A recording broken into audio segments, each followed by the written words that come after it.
The lawyer's office sat at the edge of a small mountain town, 2 streets down from the bakery my grandmother used to walk to every morning. I arrived early. The waiting room smelled faintly of coffee and old paper. Outside the window, the mountains looked quiet and gray, the way they do before snow. My grandmother had lived here for nearly 40 years. The lodge she ran sat another 15 minutes up the road, tucked into a slope of pine trees. It wasn't fancy, but it had a reputation. Hikers, riders, and tired people escaping the city always seemed to find their way there. When I was 19, it became the only place I had left. That was the year my parents decided I wasn't welcome anymore. It wasn't one big dramatic fight. It happened slowly. Arguments about the choices I was making, the work I wanted to pursue, the people I spent time with. Eventually, the conversations stopped sounding like disagreements and started sounding like verdicts. One night, my father said something simple and final. If I was going to live my life that way, I wouldn't be doing it under their roof. So I packed a bag. My grandmother picked me up at the bus station 3 hours later.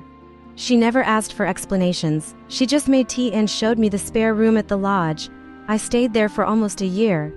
After that, I moved to the city, built a life slowly, and visited the lodge whenever I could.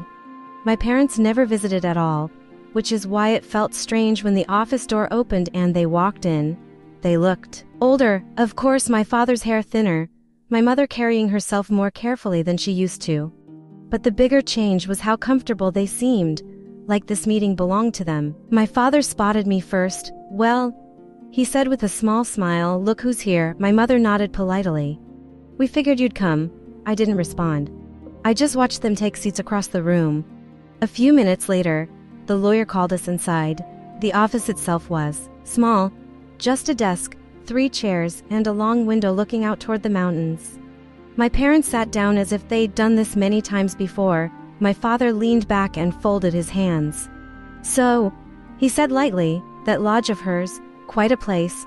The lawyer opened a folder, but didn't start reading yet. My mother glanced toward me. "It could be something really special," she said. "Your father and I were just talking about it on the drive up." My father nodded. "Tourism's booming around here. With the right renovations, that property could be turned into a real family business." He said it casually, like the word family had never been interrupted. I felt the oddest sensation while listening to them. Not anger, more like watching a conversation that had skipped over several missing years. The lawyer finally began reading. Most of the will surprised me. My grandmother had left donations to the local library, the volunteer fire department, even the bakery owner who used to deliver bread to the lodge on snowy mornings. She'd also left small sums to 2 women who had helped maintain the property over the years. Each bequest revealed another piece of the quiet life she'd built here. Then the lawyer turned the page. "The primary asset," he said. "The mountain lodge and surrounding property." My parents leaned forward slightly. "The property is to be transferred entirely to my grandchild." For a moment, no one spoke. Then my father nodded slowly. "Well," he said, adjusting quickly, "that makes sense." My mother smiled politely. "Yes, of course, and we can all work together from there." The lawyer didn't react. He just continued reading. "There is, however, a final clause attached to this inheritance." The room grew very quiet. My father's smile stayed in place, but something about it stiffened. The lawyer read slowly. "The lodge may not be transferred, sold, or entered into shared ownership with any individual who has previously severed familial ties with the inheritor." For a moment, the words didn't fully register. Then my mother inhaled sharply. "What does that mean?" she asked. The lawyer looked up. "It means," he said calmly, "the property must remain solely under the inheritor's control if any relatives previously disowned or expelled them from the family." Silence filled the room. My father's expression changed first. The confidence drained away, replaced by something harder to define. "That's very specific," he said. "Yes," the lawyer replied. "Your mother was quite clear when she drafted it." My mother stared at the table. "So we couldn't," she began, but didn't finish. "No shared business arrangements," the lawyer confirmed. "No ownership partnerships."